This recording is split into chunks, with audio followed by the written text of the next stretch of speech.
très heureuse, comme je viens de le dire, d'être aux côtés de Nelly Roland, de ses colistiers et de cette belle liste « Réagir ensemble pour Villepinte ».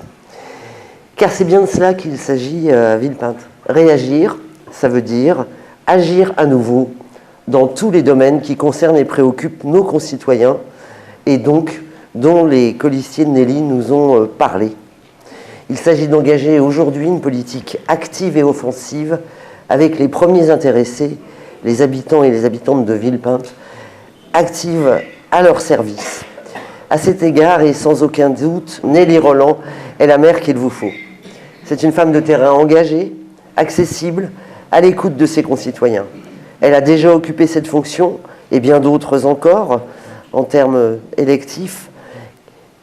Elle a occupé cette fonction qui est essentielle à la dynamique de la vie communale. Elle connaît bien les dossiers et elle connaît bien les différents niveaux institutionnels qu'il faut solliciter pour mener à bien et pour voir aboutir ces projets.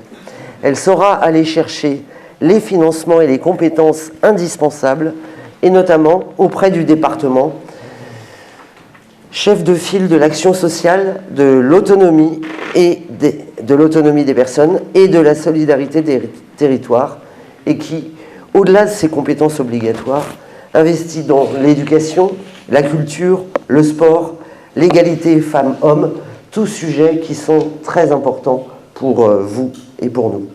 Un point d'appui donc pour construire l'avenir. Après 2 mandats de droite, émaillés de scandales collatéraux, le constat est là. La ville s'est étiolée et bétonnée, sans autre dynamique que toujours plus d'immobilier, sans perspective et sans projet porteur d'avenir pour ses habitants. Il est vraiment temps de passer à autre chose et de respirer un autre air. Avec ses plus de 40 000 habitants, Villepinte doit donc se ressaisir.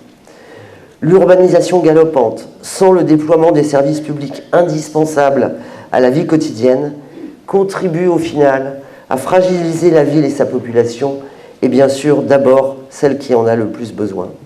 Il faut donc réagir et redévelopper les services publics, le bien commun de toutes et tous, et c'est très concrètement ce à quoi s'engage Réagir ensemble pour Villepinte dans le programme qui nous a été présenté. Et s'il est impératif de redévelopper des services publics comme des centres municipaux de santé, permettre l'accès à une mutuelle communale ou encore créer une maison des associations et de la solidarité, il faut aussi, et un certain nombre d'entre vous l'a rappelé, faire vivre la démocratie, le partage des décisions en toute connaissance de cause dans la proximité. Il reste 12 jours avant le premier tour de l'élection municipale et ce que l'on peut craindre, ici comme ailleurs, c'est le phénomène de l'abstention, notamment parmi les jeunes.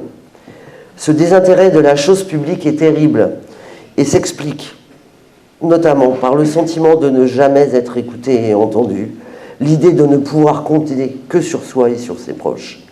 Il faut réhabiliter le sens du collectif et redonner à chacune et à chacun un sentiment d'utilité sociale, lui redonner du pouvoir d'agir quand, au plus haut niveau de l'État, ce gouvernement et les précédents bafouent en permanence les conquêtes démocratiques et sociales et mettent en œuvre des mesures antisociales scandaleuses, refusent de taxer les plus riches, alimentent les profits des actionnaires, comme Fabien Gay, notre sénateur ici présent, a su le montrer et le démontrer avec les 211 milliards donnés sans contrepartie aux grandes entreprises.